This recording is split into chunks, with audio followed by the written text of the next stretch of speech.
आप आजाद हैं, आजाद रहें। आप लोग इस मुल्क पाकिस्तान में अपनी अपनी इबादतगाहों, मस्जिदों या मंदिरों में जाने के लिए।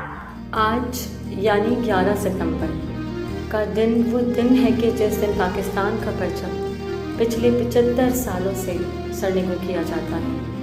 इस दिन बानी पाकिस्तान कायद आज़म मोहम्मद अली जिन्ना ने अनथक और पाकिस्तान की खातिर कोशिशों और जिद्दोजहद के साथ गुजारी जाने वाली ज़िंदगी को खैरबाद कहा था।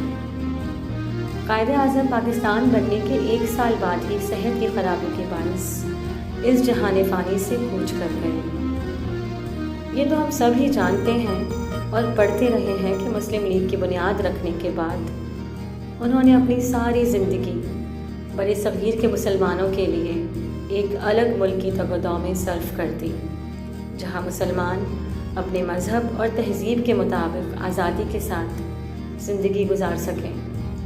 मगर आज 75 सालों बाद ममलिकत पाकिस्तान के जो हालात हैं, इस हिसाब से तो ये परचम कई मरतबा सड़ने को किया जाना चाहिए, क्योंकि आज के हालात के मुताबिक वो हर लिहाज से नाकाबिल कबूल है।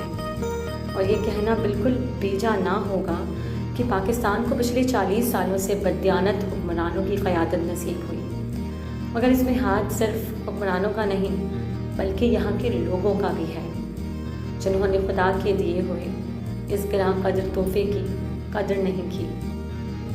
वरना अगर गौर किया जाए तो ये मुल्क बेशबहा कुदरती वसाइल और नेमतों से माला माल है, मगर हुक्मरानों की बददियानती और बाशिंदों की लापरवाही ने इस मुल्क को सिफर पर ला खड़ा कर दिया। चाहे कोई इदारा देख लिया जाए, तालीम, सेहत, अदालतों का निज़ाम, इंसाफ के मामलात, कुछ भी ठीक नहीं। हालिया कुदरती आफात का ही जायज़ा ले लिया जाए तो 1 हफ्ते में मुल्क की वो हालत हो गई है जैसे यहाँ कभी कोई फूल ही ना खिला हो। कुदरती आफात कहाँ नहीं आती, लेकिन उनके लिए एक लाहे अमल तय किया जाता है। मगर यहाँ ऐसे मामलात थे कि हमारे मुल्क की हालत न पूछो, वो माँ जिसका कोई बेटा नहीं है। ऐसा नहीं कि हमें अपने मुल्क से मोहब्बत नहीं है, बेशक है, लेकिन हमने कभी अपने मुल्क के लिए कोई इज्तिमाई हतमी कोशिश नहीं की। कायद आज़म ने तो ये मुल्क तंजीम, इत्तेहाद और ईमान के बल पर बनाया था, और हमने इन सुनहरी सुतूनों का दामन हाथ से जाने दिया। अपने मुल्क के हालात हम उस वक्त तक नहीं सुधार सकते जब तक हम आपस के मजहबी, लिसानी और सियासी तफर्रुकात को जड़ से ना उखाड़ फेंकें। दुनिया में कहीं जाते हैं तो इसी के नाम से हमारी पहचान होती है। धरती तो माँ के प्यार की तरह मुक़द्दस होती है। तो आइए आज हम मिल के रूह कायद से एक वादा करते हैं कि हम अपनी गलतियों से सीख कर आज और अभी से अपने मुल्क और कौम की खिदमत करेंगे और माँ की मोहब्बत का हक़ अदा करेंगे, ताकि वतन की मिट्टी तारोज़े हिसाब हमारी गवाह रहे।